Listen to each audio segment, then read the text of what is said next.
Assalamualaikum warahmatullahi wabarakatuh. Om Swastiastu, Salam Nama Budaya, dan salam kebajikan. Kembali lagi bersama video saya tentang asuransi. Baik, langsung saja.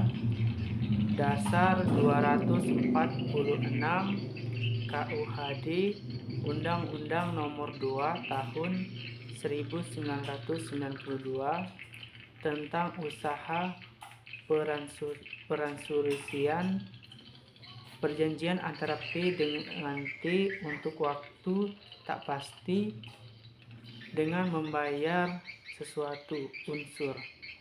Yang pertama penanggungan, yang kedua tertanggung, yang ketiga premi, yang keempat peristiwa tak pasti atau resiko, yang kelima polis. Selanjutnya ada objek asuransi adalah benda, jasa, jiwa, perorangan atau kesehatan orang, tanggung jawab hukum, kepentingan lain yang data hilang atau rusak atau rugi atau berkurang nilainya. Fungsi asuransi yang pertama menanggung resiko, yaitu tak adanya anggota masyarakat. Yang kedua, menghimpun dana masyarakat. Tujuan asuransi mengurangi resiko yang sudah ada dalam masyarakat dengan cara mempertanggungjawabkan pada penuh. Manfaat asuransi yang pertama, rasa aman dan perlindungan. Polis membuktikan nama yang dipertanggungjawabkan. Yang kedua, pendistribusian biaya dan manfaat yang adil. Yang ketiga, polis data dijadikan jaminan kredit. Yang keempat, sebagai tabungan atau pendapatan.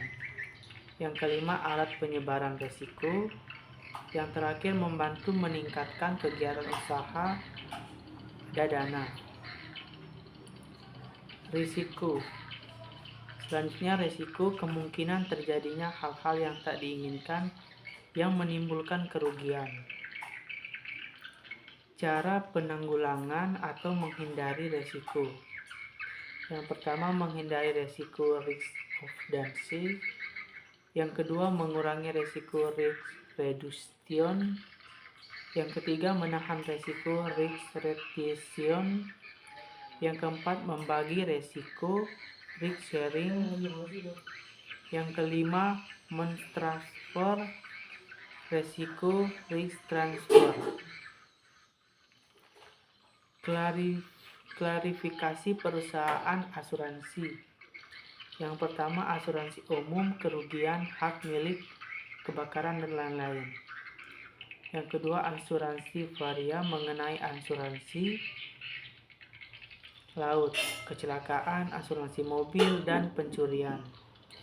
Yang ketiga, asuransi jiwa mengenai kematian dan cacat. Prinsip asuransi. Yang pertama, instruable interest, hak berdasar hukum untuk mempertanggungjawabkan resiko. Ada beberapa kriteria instruable interest. Yang pertama, kerugian tak bisa diperkirakan, kewajaran, catastrophes, hal rugi sangat banyak, homogenes, baru, batang sejenis atau homogen. Yang kedua, itikat Bings utmost good fight, menjelaskan secara tegas atau benar fakta. Yang ketiga, ganti rugi sesuai dengan kerugian yang sebenarnya. Yang keempat, proxima cause, sebab yang jauh, peristiwa secara berantai. Yang kelima, subrogasi, hal penanggung yang telah memberi ganti rugi untuk menuntut perihal yang menjadikan kerugian. Yang keenam, kontribusi, penanggung mengajak penanggung lainnya untuk membayar ganti rugi. Selanjutnya, larangan usaha bagi asuransi. Yang pertama, perusahaan pialang asuransi dilarang menempatkan penutupan asuransi pada perusahaan asuransi yang tak berizin. Yang kedua, perusahaan penilai asuransi dilarang menilai kerugian terhadap perusahaan afiliasi dari perusahaan asuransi yang bersangkutan. Yang ketiga, perusahaan konsultan aktuaria dilarang memberikan jasa pada perusahaan asuransi jiwa dan pensiun sebagai afiliasi dari perusahaan A. Yang terakhir atau yang keempat, yang bersangkutan bertindak sebagai agen dari perusahaan asuransi yang tidak mempunyai izin jasa dari Menteri Keuangan. Baik, itulah video tentang asuransi. Kurang dan lebihnya saya mohon maaf. Nantikan video saya selanjutnya. Terima kasih.